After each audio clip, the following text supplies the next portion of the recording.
ಆನೇಕಲ್ ತಾಲೂಕಿನ ಜಿಗಣಿ ಹೋಬಳಿ ವ್ಯಾಪ್ತಿಯ S ಬಿಂಗಿಪುರ pod ಗ್ರಾಮದಲ್ಲಿ ಕರ್ನಾಟಕ ರಾಜ್ಯ ಪ್ರಜಾಶಕ್ತಿ ಸಂಘಟನೆಯ ಗ್ರಾಮ ಶಾಖೆಯನ್ನು ರಾಜ್ಯಾಧ್ಯಕ್ಷ ವೈ ಸುರೇಶ್ ಅವರ ನೇತೃತ್ವದಲ್ಲಿ ಉದ್ಘಾಟಿಸಲಾಯಿತು.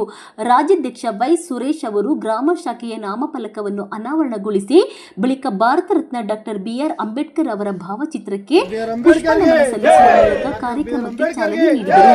ಈ ಸಂದರ್ಭದಲ್ಲಿ ಮಾತನಾಡಿದ ಅವರು, ಗ್ರಾಮೀಣ ಜನರ ಸಮಸ್ಯೆಗಳಿಗೆ ಸಂಘಟನೆಯು ಸದಾ ಸ್ಪಂದಿಸಲಿದೆ ಎಂದು ತಿಳಿಸಿದರು.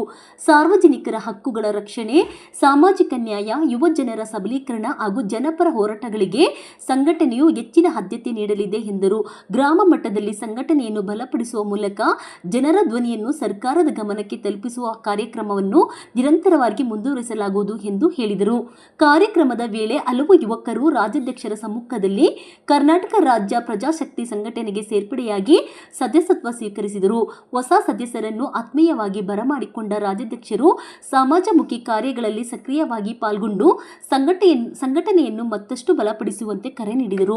ಕಾರ್ಯಕ್ರಮದಲ್ಲಿ ದೇವಪ್ಪ, ಶಂಕರಪ್ಪ, ಮುನಿಯಪ್ಪ, ದೇವರಾಜು, ಕಸಬಾ ಹೋಬಳಿ ಅಧ್ಯಕ್ಷ ಎಸ್ ಸಂತೋಷ್ ಕುಮಾರ್ ಸೇರಿದಂತೆ ಸಂಘಟನೆಯ ಪದಾಧಿಕಾರಿಗಳು, ಸದಸ್ಯರು, ಗ್ರಾಮದ ಮುಖಂಡರು ಹಾಗೂ ಗ್ರಾಮಸ್ಥರು ಉಪಸ್ಥಿತರಿದ್ದರು. ಆನೇಕಲ್ ತಾಲೂಕು ಬನ್ನೇರುಘಟ್ಟ ಸಮೀಪ ಜಿಗಣಿ ಹೋಬಳಿ ಎಸ್ ಬಿಂಗಿಪುರ ಪೋಡ್ ಗ್ರಾಮದಲ್ಲಿ ಇವತ್ತು ಗ್ರಾಮ ಶಾಖೆಯನ್ನು ಉದ್ಘಾಟನೆ ಮಾಡಿದ್ದೀವಿ. ಸುಮಾರು ವರ್ಷಗಳಿಂದ ಇಲ್ಲಿ ಮಾಡಬೇಕಂತೇಳಿ ನಮ್ಮ ಆತ್ಮೀಯರಾದಂಥ ದೇವಪ್ಪನವರು ಮತ್ತು ಶಂಕರಪ್ಪನವರು, ಮುನಿಯಾಲಪ್ಪನವರು ಇವರೆಲ್ಲ ಸೇರಿ ನಮ್ಮ ಜಮೀನಲ್ಲೇ ನಾವು ಒಂದು ಸ್ಥಳ ಕೊಡ್ತೀವಿ ಸರ್, ನಿಮ್ಮ ಸಂಘಟನೆ ಬೋರ್ಡನ್ನು ನೀವು ಹಾಕಬೇಕು ಅಂತೇಳಿ ನಮ್ಮಲ್ಲಿ ಕೇಳ್ಕೊಂಡಾಗ ಆಯಿತು ಅಂತೇಳಿ ನಾವು ಒಪ್ಪಿಗೆ ಕೊಟ್ಟು ಇವತ್ತು ಎಲ್ಲರೂ ನಮ್ಮ ಆತ್ಮೀಯರು ಎಲ್ಲರ ಸಮ್ಮುಖದಲ್ಲಿ ನಮ್ಮ ಗ್ರಾಮ ಶಾಖೆಯನ್ನ ಇವತ್ತು ಈ ಜಿಗಣಿ ಹೋಬಳಿ ಎಸ್ ಬಿಂಗಿಪುರ ಪೋಡ್ ಗ್ರಾಮದಲ್ಲಿ ನಮ್ಮ ನಾಮಫಲಕವನ್ನ ಕರ್ನಾಟಕ ರಾಜ್ಯ ಪ್ರಜಾಶಕ್ತಿ ಸಂಘದ ನಾಮಫಲಕವನ್ನ ಇವತ್ತು ಈ ಪೋಡ್ ಗ್ರಾಮದಲ್ಲಿ ನಾವು ಉದ್ಘಾಟನೆ ಮಾಡಿದ್ದೀವಿ. ಇಲ್ಲಿ ಈ ಗ್ರಾಮದಲ್ಲಿ ನಾನು ಏನು ಕೇಳ್ತೀನಿ ಅಂದ್ರೆ, ಇಲ್ಲಿರೋರೆಲ್ಲ ನಾವು ಸ್ಥಳೀಯರೇ. ಇಲ್ಲಿ ಒಂದು ತಾಯಿ ಮಕ್ಕಳಾಗಿ,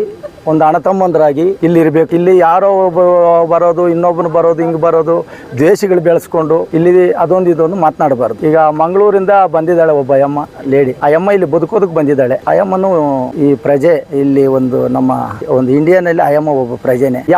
ಬಂದವರು ಇಲ್ಲಿ ಬದುಕಬೇಕು, ಒಳ್ಳೆ ರೀತಿಯಲ್ಲಿ ಅಲ್ಲಿಂದ ಬಂದಿದ್ದಾರೆ, ಬದುಕಬೇಕು ಅಂತೇಳಿ ಒಳ್ಳೆ ರೀತಿಯಲ್ಲಿ ಬದುಕಲಿ, ಅದಕ್ಕೆ ನಮ್ಮ ಸಹಕಾರ ಇರ್ತದೆ. ಇವ್ರನ್ನ ಎತ್ಕಟ್ಟೋದು, ಎತ್ಕಟ್ಟಿ ಗಲಾಟೆಗಳು ಮಾಡಿಸೋದು ಇದೆಲ್ಲ ಮಾಡಬಾರ್ದು. ನಮ್ಮ ಸಂಘಟನೆ ವಿಚಾರ ಏನಂದ್ರೆ, ಈ ಕರ್ನಾಟಕ ರಾಜ್ಯ ಪ್ರಜಾಶಕ್ತಿ ಸಂಘ ಎಲ್ಲರಿಂದೇನೂ ಇರ್ತದೆ. ಯಾರೇ ಒಂದು ಕಷ್ಟ ಅಂತ ಬಂದಾಗ ಅರ್ಧ ರಾತ್ರಿನಲ್ಲಿ ಒಂದು ಫೋನ್ ಮಾಡಿದಾಗ ಅವ್ರ ಜೊತೆಲಿ ನಾವು ಇರ್ತೀವಿ. ಅವರು ಬಲಭುಜವಾಗಿ ನಿಂತ್ಕೊಂಡು ಅವರ ಕಷ್ಟಗಳನ್ನ, ಅವ್ರು ಏನೆಲ್ಲ ಬಾಧೆಗಳಿದಾರೋ, ನಮ್ಮ ಕೈಯಲ್ಲಿ ಏನೆಲ್ಲ ಸಪೋರ್ಟ್ ಆಗ್ತದೋ ಅದನ್ನ ಮಾಡೋದಕ್ಕೆ ನಾವು ಸಿದ್ಧವಾಗಿರ್ತೀವಿ. ಬಟ್ ಇಲ್ಲಿ ಅವ್ರ ಮೇಲೆ ಇವ್ರನ್ನ ಎತ್ಕಟ್ಟೋದು, ಇವ್ರನ್ನ ಅವ್ರನ್ನ ಎತ್ಕಟ್ಟೋದು ಅದೆಲ್ಲ ದಯವಿಟ್ಟು ನಾನು ಇಲ್ಲಿರೋ ನನ್ನ ಆತ್ಮೀಯರಿಗ, ಇಲ್ಲಿ ಈ ಮನೆಗಳು ಕಟ್ಕೊಂಡಿರೋ ಒಬ್ಬೊಬ್ರಿಗೂ ನಾನು ಏನು ಹೇಳ್ತೀನಿ ತಿಳಿಸೋದಕ್ಕೆ ಇಷ್ಟಪಡ್ತೀನಿ ಅಂದ್ರೆ, ಬಂದಿದ್ದೀರಾ ಬದುಕ್ರಿ, ತೊಂದರೆ ಮಾಡಿಕೊಂಡು ಯಾರೋ ಜಮೀನಲ್ಲಿ ಯಾರೋ ಕಾಂಪೌಂಡ್ ಹಾಕೋದು ಇದೆಲ್ಲ ಮಾಡಬಾರ್ದು. ಇವರು ನಮ್ಮ ದೇವಪ್ಪನವರು ಆಲ್ರೆಡಿ ಮೆಟೇಷನ್ ಇದೆ, ಖಾತೆ ಇದೆ, ಪಾಣಿ ಇದೆ, ಎಲ್ಲ ರೀಸೆಂಟ್ ಆಗಿ ಇದ್ಕೊಂಡು ಆಲ್ರೆಡಿ ಕಂಪ್ಲೇಂಟ್ ಕೊಟ್ಟಿದ್ದಾರೆ, ನಮ್ಮ ದಾಖಲೆ ಇದೆ ಅಂತ. ಆ ದಾಖಲೆ ಪ್ರಕಾರವಾಗಿ ಅವರು ಹೇಳಿದ್ದಾರೆ, ನೀವು ಕಾನೂನು ಪ್ರಕಾರವಾಗಿ ನೀವು ಏನು ಕೊಟ್ಟಿದ್ದೀರ ಹೋಗಿ ಈಗ ಕೋರ್ಟಲ್ಲಿ ನ್ಯಾಯಾಲಯದಲ್ಲಿ ಇದೆ, ನ್ಯಾಯಾಲಯದಲ್ಲಿ ಅದೇನಾಗ್ತದೋ ಅವ್ರಿಗೆ ಬಿಟ್ಕೊಡ್ತೀವಿ ಅಂತ. ಇವ್ರ ಜಮೀನಲ್ಲಿ ಬಂದು ಸ್ವಂತ ಜಮೀನು, ಅವ್ರ ಜಮೀನಲ್ಲಿ ಬಂದು ಅವ್ರ ಕಾಂಪೌಂಡ್ ಇದೆಲ್ಲ ಮಾಡಬಾರ್ದು. ಅವ್ರದ್ದು ಏನಾನ ಇದ್ರೆ ನ್ಯಾಯಾಲಯ ಇದೆ, ಕಾನೂನು ಇದೆ, ಕಟ್ಟಲೆ ಇದೆ, ಅದು ಅವ್ರಿಗೆ ಬಂದರೆ ಅವ್ರು ತಗೊಳ್ಳಿ, ಇವ್ರಿಗೆ ಬಂದರೆ ಇವ್ರು ತಗೊಳ್ಳಿ. ಯಾವುದೇ ಕಾರಣಕ್ಕೆ ಇಲ್ಲಿ ಹೊಡೆದಾಟ ಆಗಲಿ, ಕಿತ್ಲಾಟ ಆಗಲಿ ಇರಬಾರ್ದು ಅಂತ ಹೇಳಿ ನಾನು ಎಲ್ಲರಲ್ಲಿ ಒಂದು ಮನವಿ. ಉದ್ಘಾಟನೆ ಮಾಡಿದ್ದೀರಿ. ದೇವರಾಜು, ರಾಜಪ್ಪ, ಮುನೇಲ, ಶಂಕರ್ ಇವರೆಲ್ಲ ಬಂದು ಉದ್ಘಾಟನೆ ಮಾಡಿದ್ದೀರಿ. ನಾವು ಸಂಘಟನೆಗೆ ಸೇರ್ಕೊಂಡು ಎಲ್ಲ ಇದು ಮಾಡ್ತಾಯಿದ್ದೀವಿ.